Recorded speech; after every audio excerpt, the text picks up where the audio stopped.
उसको हम दुनिया तक अपने एसोसिएशन के माध्यम से पहुंचा सकते हैं।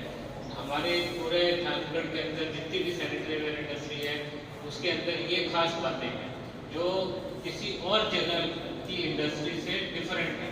हम ऐसी सब बातों को अपने टारगेट ग्रुप्स तक पहुंचा सकते हैं।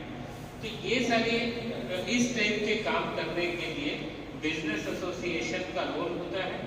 और जैसे इंडस्ट्री क्या आगे चल के क्या शेप लेगी, आज से 50 साल पहले या 35 साल पहले जब ये इंडस्ट्री यहाँ शुरू हुआ था, आप उसको तब की इंडस्ट्री को विजुअलाइज कीजिए। तब क्या यहाँ पे था, थानगढ़ में क्या सिस्टम था, कैसा था, किस तरीके से आप लोग मैन्युफैक्चरिंग करते थे, उस समय आप क्या परेशानियाँ झेलते थे और क्या आपको सहूलियत होती थी, क्या अच्छा लगता था, वो सारी चीज़ों को आप एनालाइज करो। तो और उसके बाद ये सोचो कि आज हम किस कंडीशन में आ गए। तो ये जो क्लस्टर है इंडस्ट्री का, इसका कैसे शेप अप हुआ है, किस तरीके से ये डेवलप हुआ है, आप हिस्ट्री को देख के समझ सकते हो। फिर इसका ये जो डेवलपमेंट हुआ इस तरीके से, वो किसी एक स्थिति से इस स्थिति पे पहुंचा है, प्रेजेंट स्थिति पे पहुंचा है, तो इसमें एसोसिएशन ने बहुत रोल निभाया होगा। नया टेक्नोलॉजी, नया डेवलपमेंट लाने के लिए एसोसिएशन ने बहुत मेहनत करके लोगों को, बाहर से लोगों को बुलाया होगा, लोगों के साथ कनेक्ट किया होगा। जब इंटरनेट नहीं था तब CGCRI को यहाँ कौन लेके आया? आपका एसोसिएशन लेके आया। एसोसिएशन ने कहीं से ढूंढ के पता लगाया सेरामिक का सेंटर है, ठीक है, उनको यहाँ बुलाओ, वो कुछ मदद करेंगे, कुछ बात करेंगे, इस तरीके से। तो ये जो कुछ भी काम हुआ, इंडस्ट्री का जो भी डेवलपमेंट हुआ, उसके पीछे एसोसिएशन का बहुत बड़ा रोल रहता है। फोस्टरिंग कोलैबोरेशन, जो हम एसोसिएशन में जो करते हैं कि कोलैबोरेशन मीन्स आपकी रिक्वायरमेंट, इंडस्ट्री पूरे सारे एरिया में, थानगढ़ एरिया में या जितने भी यूनिट हैं उन सबके पास कोई ज़रूरत है और वो सबकी कॉमन ज़रूरत है। तो ऐसी ज़रूरत किस तरीके से फुलफिल हो सकती है, किस तरीके से पूरी की जाएगी, उसके लिए कौन सा एजेंसी चाहिए, कौन सा क्या नाम है सप्लायर हो सकता है, कौन हो सकता है, तो उनको आइडेंटिफाई करने का, उनके साथ अच्छे संबंध बनाने का, उनको बिजनेस अपॉर्चुनिटी यहाँ पर दिखाने का कि देखो यहाँ पे तुम अगर आओगे तो यहाँ पे इतने सारे हैं, इनको रोबोट बनाना है, आप सबको रोबोट लगाना है, तो इनके साथ कोलैबोरेशन करना है। इनको लाया कौन? एसोसिएशन, ठीक है ना। तो इस तरीके के कलेक्टिव एफर्ट्स जो सबकी रिक्वायरमेंट्स को फुलफिल करने के लिए होते हैं, वो एसोसिएशन कर सकती है। और तीसरा जो काम है, advocating for the interest of there members. आप लोगों का ये जो चीज़ है, advocating for the interest of there members, तो आप लोगों की गवर्नमेंट के साथ या जो रेगुलेटरी बॉडीज़ हैं उनके साथ आप लोगों को कुछ संवाद करना है, कुछ अपनी बात उन तक पहुँचानी है, ठीक। तो उसके लिए कोई इंडिविजुअली उनको अप्रोच नहीं करेगा, कर भी सकता है लेकिन उसकी बात में उतना वजन नहीं रहेगा, उसको उतना इम्पोर्टेंस नहीं दिया जाएगा। बट जब पता चलेगा कि 200 इंडस्ट्रीज़ का एक ग्रुप है, एसोसिएशन है, और वो किसी मिनिस्ट्री को भी अप्रोच करेगा, तो मिनिस्ट्री को उसको टाइम देना पड़ेगा, उसको उसकी बात को सुनना पड़ेगा। तो आपको अपनी बात को एक स्ट्रॉन्ग तरीके से गवर्नमेंट में या रेगुलेटरी बॉडीज़ में कहना है, बताना है, तो हमको एसोसिएशन के थ्रू जाना पड़ता है। तो हम इसमें बिजनेस एसोसिएशन के डिफरेंट एस्पेक्ट्स क्या हैं उसके बारे में चर्चा करेंगे। तो business association is an organisation formed by individuals and entities engaged in commercial activities, ठीक है। एंड जो मतलब बिजनेस ऑर्गेनाइजेशन कौन फॉर्म करता है? जो लोग सब मिलके एक जैसा बिजनेस कर रहे हैं, एक समान बिजनेस कर रहे हैं, एक ही एरिया में आसपास में सारे हैं क्लस्टर के अंदर, तो इन सारे इंडस्ट्रीज का ग्रुप मिलके एक अपना बिजनेस एसोसिएशन फॉर्म करता है और this association aims to promote and protect the interest of their member through various means. Association उसके हर एक इंडस्ट्री मेंबर के बेनिफिट के लिए काम करना चाहिए। ठीक है, अब वो क्या नाम है, सबका जो रिक्वायरमेंट है, जो सबकी एक कॉमन ज़रूरत है उसको आइडेंटिफाई करके उसके लिए एसोसिएशन उसको मतलब कोई प्रॉब्लम है तो उसके सॉल्यूशन के लिए एसोसिएशन काम करती है और इंडस्ट्री का बेनिफिट हो उसके हित में एसोसिएशन काम करती है और उसके लिए जो कुछ भी करना पड़े, जिस तरीके से भी मतलब कोई प्रॉब्लम को सॉल्व करना पड़े, तो हर एक अप्रोच पे गवर्नमेंट अप्रोच पे एसोसिएशन काम करती है। मान लीजिए कोई ऐसी परेशानी है जो गवर्नमेंट के पास रूल को चेंज करवाना है, आपका कोई रूल है कि एक्साइज 20% लगेगी, आप कहोगे कि इससे हमारा बिजनेस ठप हो जाएगा, तो इसको 20% से 18% करना है तो एसोसिएशन उसके लिए मेहनत करेगी और वो मेहनत करने से चीज़ें बदलती हैं। They are typically centered around specific industry or type of business and can range from local chamber of commerce or international trade association। जैसे हम लोगों का पंचाल सेरामिक एसोसिएशन है, ऐसे ही वो फेडरेशन ऑफ इंडस्ट्रीज इस नाम से भी होता है, वो भी जो है वो फेडरेशन से होती है, वो भी यही काम करती है, नाम अलग हो गया। वैसे चैम्बर ऑफ कॉमर्स होता है, उसका भी यही काम है। अब आपने ये सेरामिक एसोसिएशन नाम दिया है तो उसका ये मतलब हुआ कि हमारा एसोसिएशन सेरामिक इंडस्ट्रीज का एसोसिएशन है, हम इस इंडस्ट्री के लिए काम करते हैं। अब जो नाम होता है चैम्बर ऑफ कॉमर्स टाइप का, तो चैम्बर ऑफ कॉमर्स जो होगा वो हर एक टाइप की इंडस्ट्री उसमें मेंबर है और वो सारे मेंबर्स के जो कॉमन इंटरेस्ट हैं उसके ऊपर वो चैम्बर ऑफ कॉमर्स काम करेगा। बेसिकली दोनों एक ही टाइप की चीज़ें हैं, लेकिन दोनों के ऑब्जेक्टिव बदल जाते हैं मेंबर्स के कंपोजिशन के हिसाब से। अगर चैम्बर ऑफ कॉमर्स है उसमें 50 सेरामिक इंडस्ट्री होंगी, 50 मैकेनिकल इंजीनियरिंग वाली इंडस्ट्री होंगी, 50 केमिकल इंडस्ट्री होंगी, तो कलेक्टिवली ये पूरे ग्रुप का जो कॉमन प्रॉब्लम होगा एसोसिएशन या चैम्बर ऑफ कॉमर्स उन प्रॉब्लम्स को सॉल्व करने का कोशिश करेगा। ठीक है, तो ये फर्क रहता है। फिर आप एक बिजनेस एसोसिएशन को, एक इंडस्ट्री एसोसिएशन आपने बनाया, उसमें मेंबर जो बनते हैं सारे लोग मेंबर बनते हैं, कुछ लोग नहीं भी बनते हैं। तो हमको ये जानना चाहिए कि अगर आपके पास आपके सामने ये क्वेश्चन है कि मैं इंडस्ट्री एसोसिएशन का मेंबर बनूं या ना बनूं, तो आपको पता होना चाहिए इसका फ़ायदा क्या है, इसका नुकसान क्या है। तो इसके फ़ायदे जो हैं वो ये है, networking opportunities, building connection with other businesses can lead to new opportunities, partnership and insights. जब भी नॉर्मली यहाँ पे 200 इंडस्ट्री है तो 200 इंडस्ट्री के लोग सब एक दूसरे को पहचानते हैं, एक दूसरे से सबका बातचीत होता है।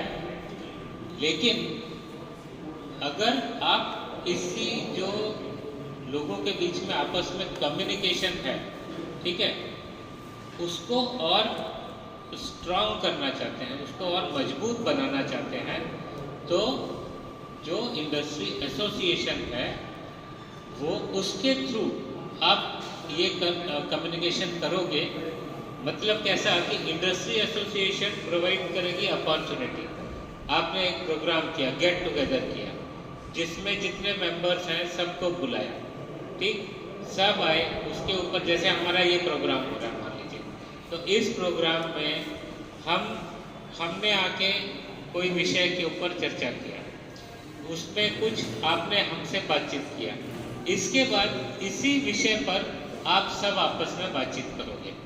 ठीक है, तो जब आप आपस में बातचीत करोगे तो आपकी स्पेसिफिक प्रॉब्लम और दूसरे का उसके बारे में व्यू वो आपको जानने को मिलेगा और उससे आपको नया आइडिया आएगा कि मेरा प्रॉब्लम इस तरीके से सॉल्व किया जा सकता है। मतलब आपस की बातचीत करने का मौका मिला तो आपको प्रॉब्लम सॉल्व करने के लिए सॉल्यूशन मिला। तो इस टाइप की जो एक्टिविटी होती है, इस तरीके का जो संवाद दो लोगों के बीच में होता है, वो नेटवर्किंग अपॉर्चुनिटी ये आपको एक बिजनेस एसोसिएशन बना के अच्छी तरीके से मिल सकती है। आप पार्टनरशिप कर सकते हैं, आप लोगों के कांटेक्ट में आएंगे जो सेम इंटरेस्ट रखते हैं, ऐसे लोग ही एक एसोसिएशन में आपको मिलेंगे और उसके हिसाब से आप उनके साथ चर्चा करोगे और आगे बढ़ोगे। Advocacy and influence, having a collective voice in policy making can lead to more favourable business conditions. तो फिर जब एसोसिएशन में आप जाएंगे, अपने विचारों को रख के आप चर्चा करोगे, फिर आप सबके विचारों में से एक निष्कर्ष निकाल के एसोसिएशन उस निष्कर्ष को लेके आगे हायर अथॉरिटीज़ के साथ अपना रिप्रेजेंटेशन दे सकती है, बोलेगी कि भाई हमारे इंडस्ट्री का ये रिक्वायरमेंट है। तो एसोसिएशन आपकी जानकारी लेके, आपसे जानकारी लेके उस जानकारी को आगे तक जिन लोगों के पास से डिसीजन करवाना है, जो डिसीजन मेकिंग का पावर रखते हैं, उन लोगों को इन्फ्लुएंस कर सकते हैं, उन लोगों को बता सकते हैं कि ये चीज़ का ज़रूरत है और ये आपको करना पड़ेगा। Educational resources, access to industry specific information and training can be invaluable for business. तो अब बिजनेस एसोसिएशन, ये सिंपल एग्जांपल है कि हमारा ये जो ट्रेनिंग प्रोग्राम है ये हो रहा है आपके एसोसिएशन की वजह से।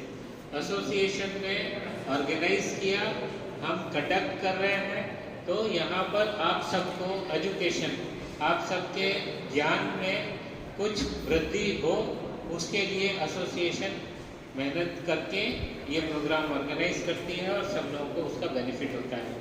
तो एसोसिएशन में मेंबर बनने से आपको एक एजुकेशनल रिसोर्स मिलता है।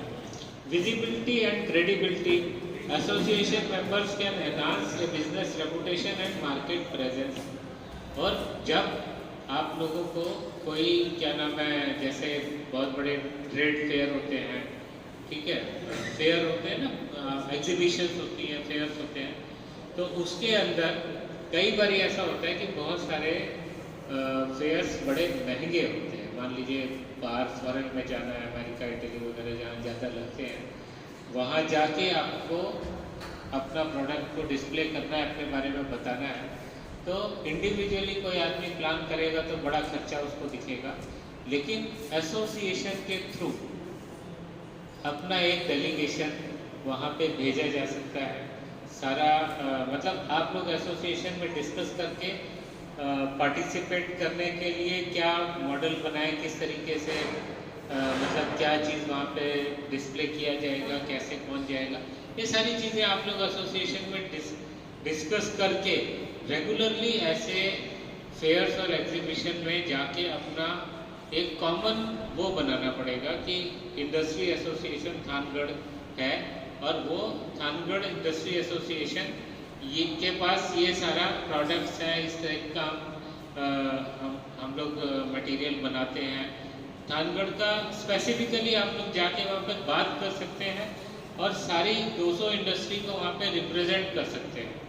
और वहाँ पर जो लोग विजिटर आएंगे उनके साथ आप इंटरेक्ट करके बताओगे कि ऐसा एक क्लस्टर यहाँ पर है जहाँ इतना बड़ा मैन्युफैक्चरिंग है, ये लोग हैं, आप किसी के साथ भी कनेक्ट कर सकते हो। कहने का मतलब है एसोसिएशन जाके 200 इंडस्ट्री को रिप्रेजेंट करके उनका कनेक्ट उस जगह से बैठा सकती है। इंडिविजुअली कोई आदमी जाना चाहेगा, उसके लिए खर्चा ज़्यादा होगा, लेकिन एसोसिएशन के थ्रू एक डेलीगेशन जाएगा जो ऑनेस्टली अपने क्लस्टर को वहाँ जाके रिप्रेजेंट करेगा, तो पूरे क्लस्टर का फायदा होगा। टाइप ऑफ बिजनेस एसोसिएशन, ये मैंने बोल दिया कि अगर चैम्बर ऑफ कॉमर्स होता है तो it is focused on local business communities and promote regional economic development. Chamber of commerce के नाम से जो संस्था बनती है उसमें उस एरिया के जितने भी कोलैबोरेशन कर सकते हैं, सब लोगों का कॉमन इंटरेस्ट है, उसके हिसाब से एसोसिएशन कुछ काम करती है और उन कामों में पार्टिसिपेट करके आप अपने बेनिफिट्स डिराइव कर सकते हो और आपकी बात को आगे तक पहुंचाने के लिए आप बिजनेस एसोसिएशन के थ्रू कहीं तक भी रीच कर सकते हो। और members can exchange ideas, explore partnership and stay updated on industry trends।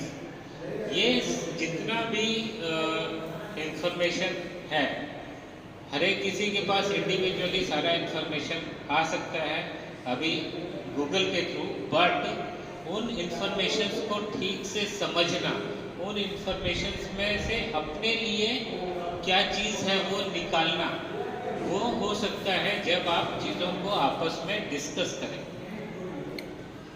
जब इन चीज़ों को आपस में आप डिस्कस करोगे तो आपको पता चलेगा कि ये सारे इंफॉर्मेशन में से मेरे काम का क्या है, मैं उस चीज़ को आगे बढ़ा सकता हूँ।